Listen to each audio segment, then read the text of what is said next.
During my engagement, a woman walked in and handed me an envelope. Before I could react, she was gone. I opened it, and my heart shattered. My fiancée ran toward me. When she saw what was inside, tears filled her eyes.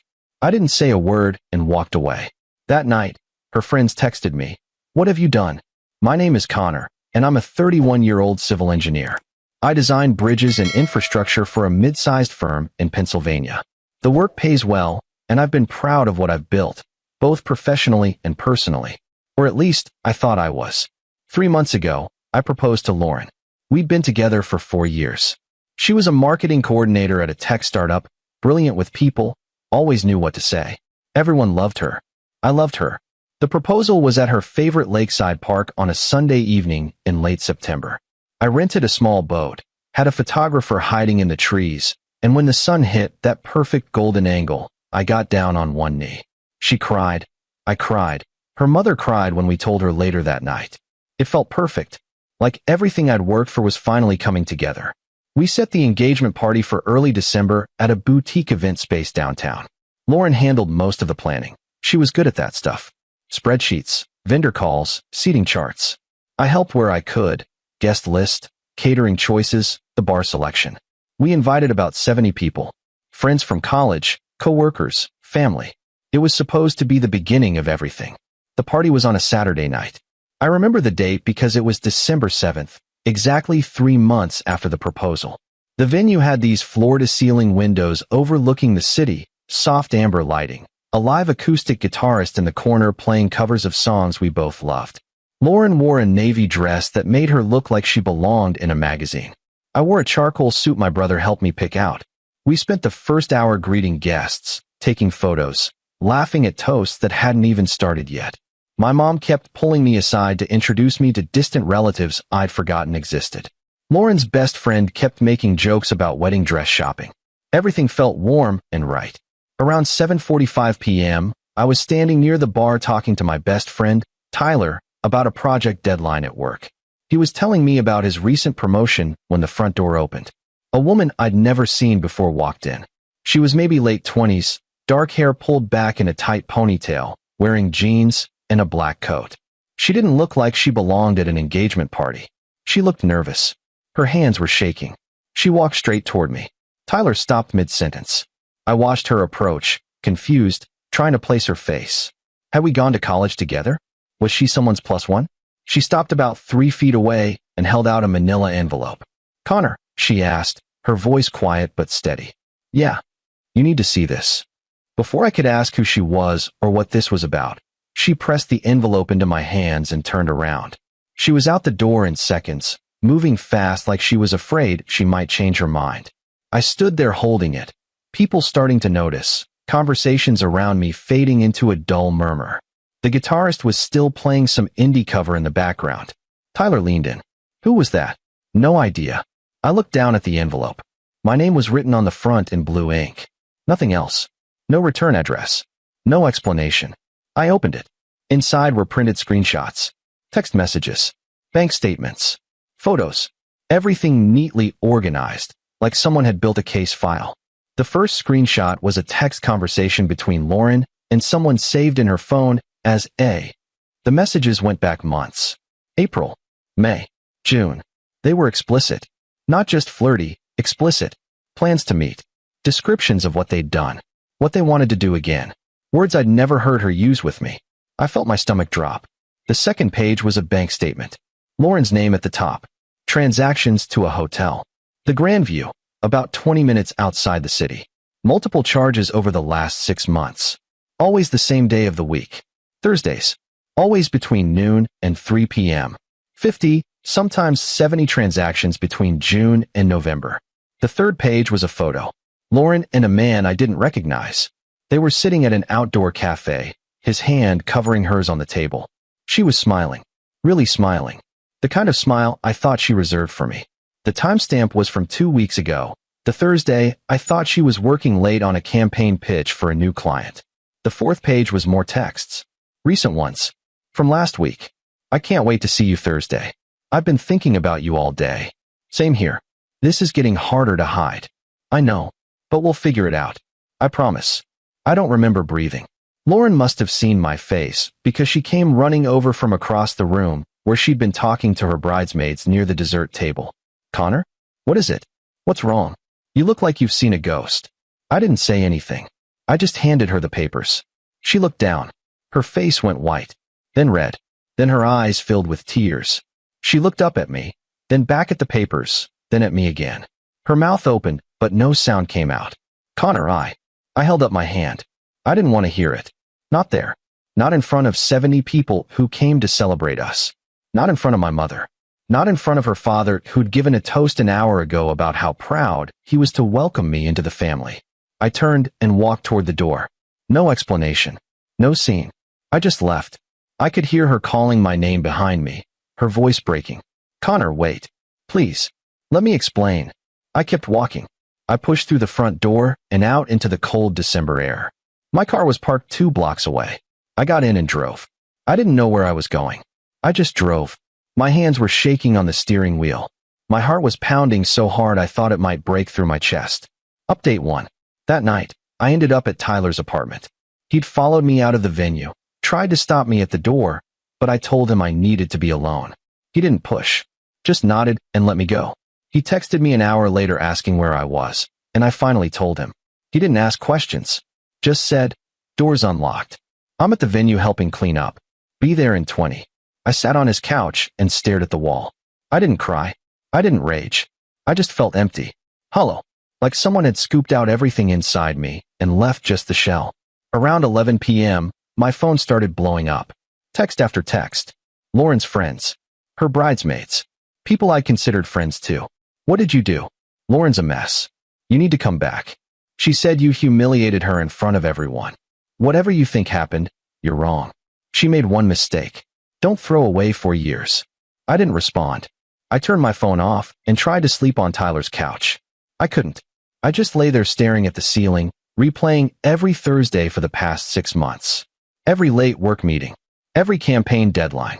Every time she said she was too tired when she got home and went straight to bed. The next morning, I woke up to 43 missed calls. Most were from Lauren. A few from her mother. One from my own mother, asking what the hell was going on because Lauren had called her at midnight crying, saying I'd abandoned her at our engagement party. I called my mom first. Explained everything. Read her some of the texts over the phone. She was quiet for a long time, then said, "Oh honey, I'm so sorry. I'm so sorry." I told her I needed time and that I'd call her later. Then I turned my phone back off. Tyler came home around 10 a.m. with coffee and bagels. We sat in silence for a while before he finally asked, "Do you know who the guy is?" "No idea." "Do you know who gave you the envelope?" "No." "You gonna find out?" "Eventually." He nodded, taking a sip of his coffee. "You need a lawyer?" I hadn't even thought about that. We weren't married yet, but we'd been living together for 2 years. Shared lease on a 2-bedroom apartment in the city. Shared bank account for household expenses, rent, utilities, groceries. Joint gym membership. Her name was on my car insurance. This was going to get messy. "Probably," I said. That afternoon, I went back to our apartment while Lauren was out. I'd texted her from Tyler's phone telling her I was coming and asking her to leave. She responded immediately. "Please, can we just talk face to face?" I didn't respond. When I got there, she was gone. But she'd left notes everywhere.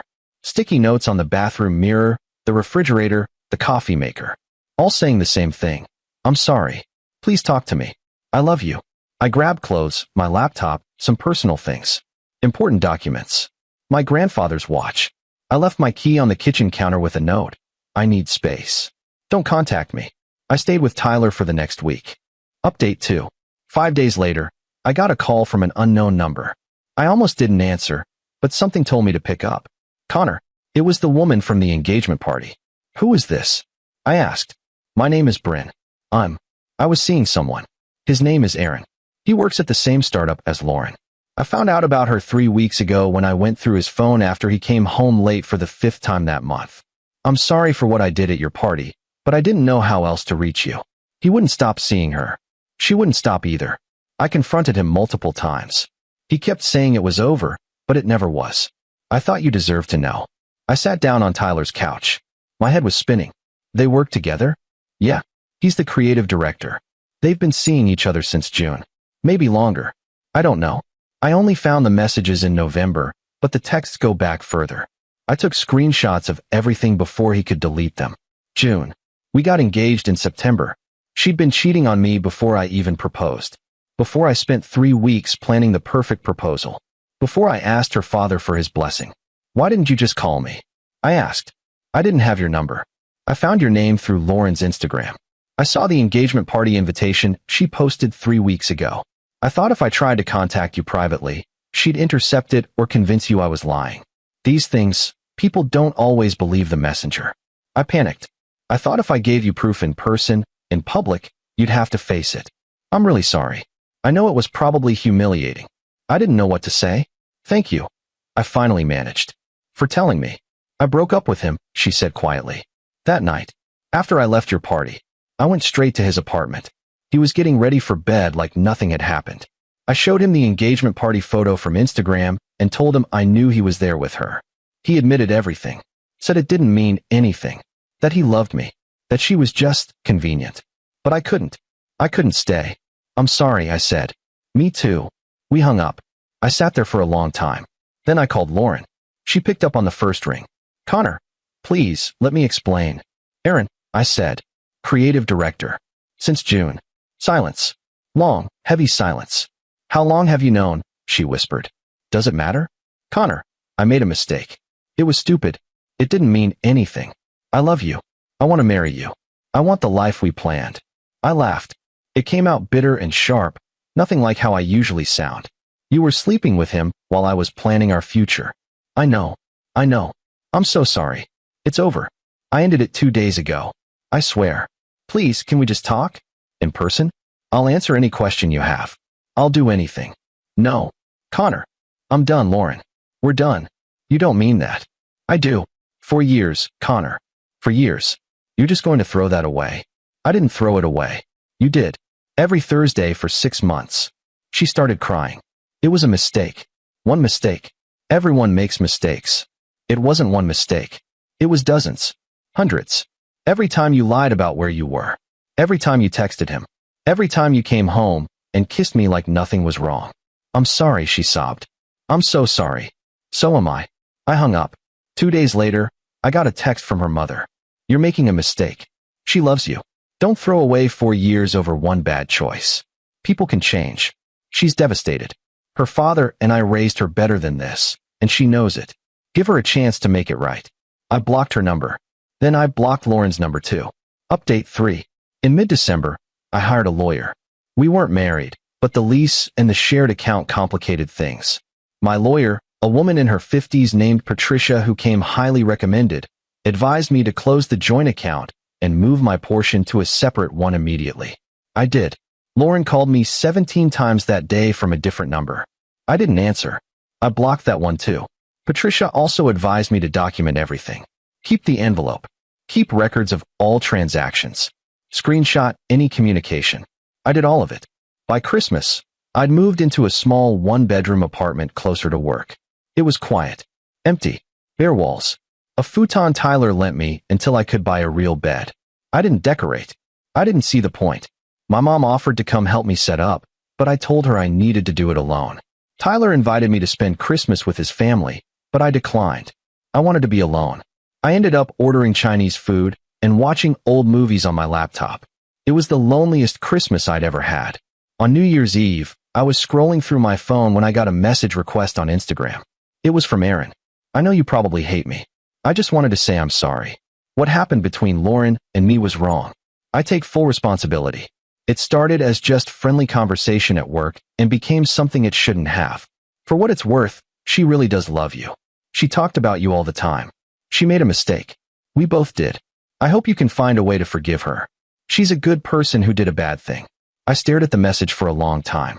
Part of me wanted to respond, to tell him exactly what I thought of him, but I realized it didn't matter. Nothing he could say would change anything. I blocked him. In mid-January, I ran into one of Lauren's bridesmaids, a woman named Kimberly, at a coffee shop near my office. She saw me, hesitated, then walked over. Hey, Connor. Hey. How are you? Fine. She shifted her weight, clutching her latte. Look, I know it's not my place, but Lauren's not doing well. She's been really depressed. She barely leaves her apartment. She's seeing a therapist now. She knows she messed up. She's trying to make things right.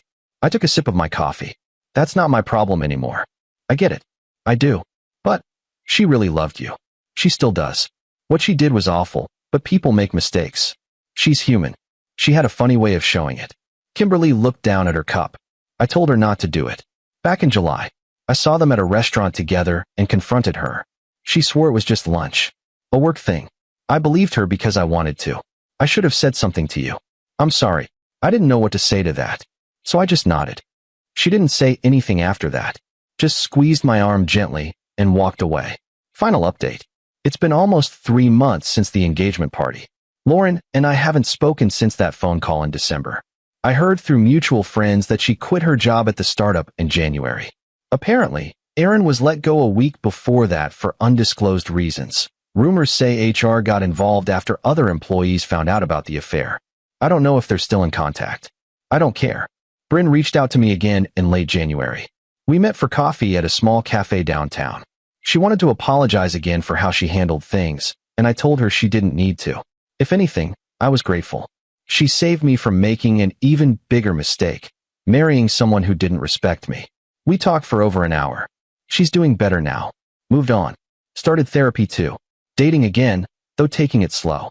We're not friends exactly, but we check in on each other every few weeks.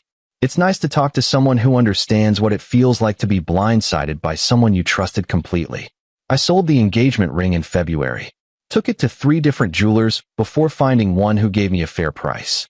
I lost about 30% of what I paid, but I didn't care. I used the money to book a solo trip to Colorado in March.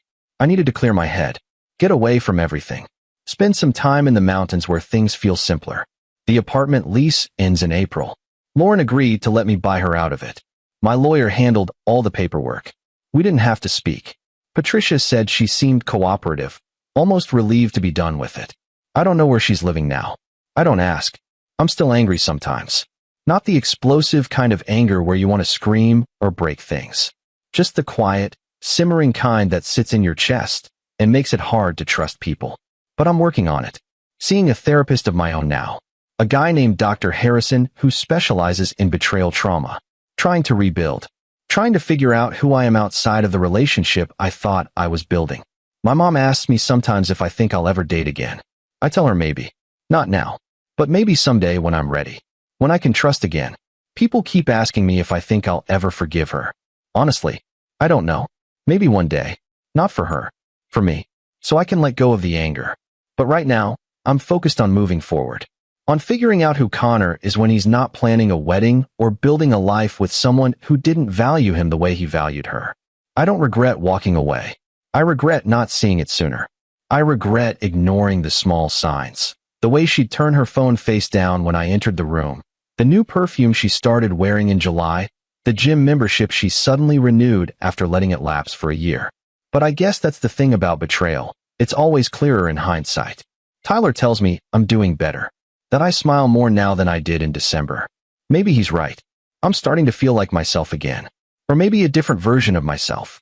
One who's a little more cautious, but also a little more sure of what he deserves. I'm okay. Not great, but okay. And that's enough for now. Edit 1. A few people have asked what happened to the engagement party. We'd paid deposits that were non-refundable, about $4,000 total. Lauren's parents ended up covering most of it since I walked out. I offered to split the losses, but they refused. Said it wasn't my fault. I didn't push it. I appreciated the gesture, though it didn't make any of it easier. Edit 2. For those wondering, yes, I kept the envelope. I don't know why. Maybe as a reminder. Maybe just because I'm not ready to let go of the proof yet. It's in a drawer in my apartment, underneath some old tax documents. I haven't looked at it since that night, but knowing it's there helps somehow. Like proof that I'm not crazy. That it really happened. Edit 3. Someone asked if I ever found out why Bryn chose to reveal everything at the party instead of before. She told me later she'd been debating it for weeks, but when she saw Lauren post about the engagement party with captions about forever and soulmate, something snapped. She said she couldn't let me walk into a marriage blind. I get it now. I'm glad she did it when she did.